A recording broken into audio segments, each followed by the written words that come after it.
All right, guys, Nick Drossos. So I made a short video on how to bicep pop, but I didn't really break it down, and a lot of people asked me questions, so I wanted to make another video. But before we start, guys, go visit my website, nickdrossos.com. Brand new courses, the Bob Dummy Fit, as well as we're opening the academy for live weekly self-defense courses. So go check that out at nickdrossos.com. Now, how do you bicep pop? I got comments like, Nick, does this work?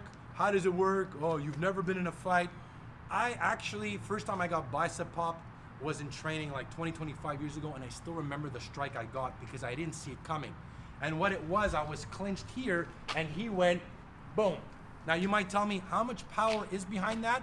Let me just show you. John, stay right here, stay straight. I'm just gonna bicep pop you, okay? How much do you weigh, John? 250? 250.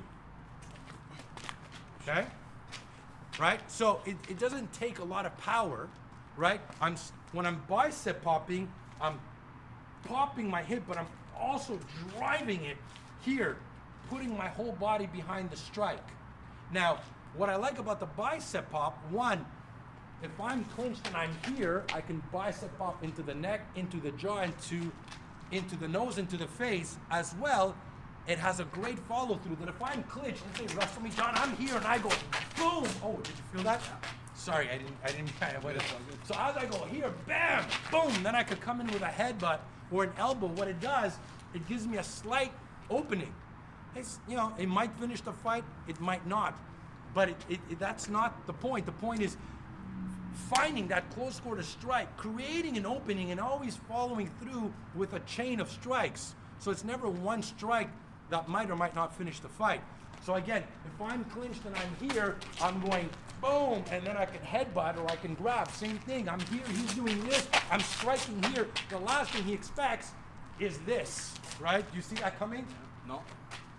Again, those close quarter strikes are very, very powerful. Why? Because remember, guys, it's the shot you don't see that does the most damage.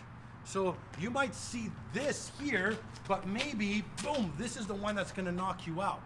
And again, in close quarter, and I have this in my Bob Dummy and my Hero program, the headbutts, the eye gouge, the bicep pop, the shoulder pop, the knee, they're all small strikes because I wanna hit as fast as hard as I can in close quarter, because his instinct is to pull away. In most cases, the fighter wants to pull away and create that range to punch, where I like to be inside and use those close quarter strikes that most attackers are not used to fighting. So I hope you guys enjoyed the lesson. Again, go visit my website, nickdrossos.com. Stay safe and stand strong.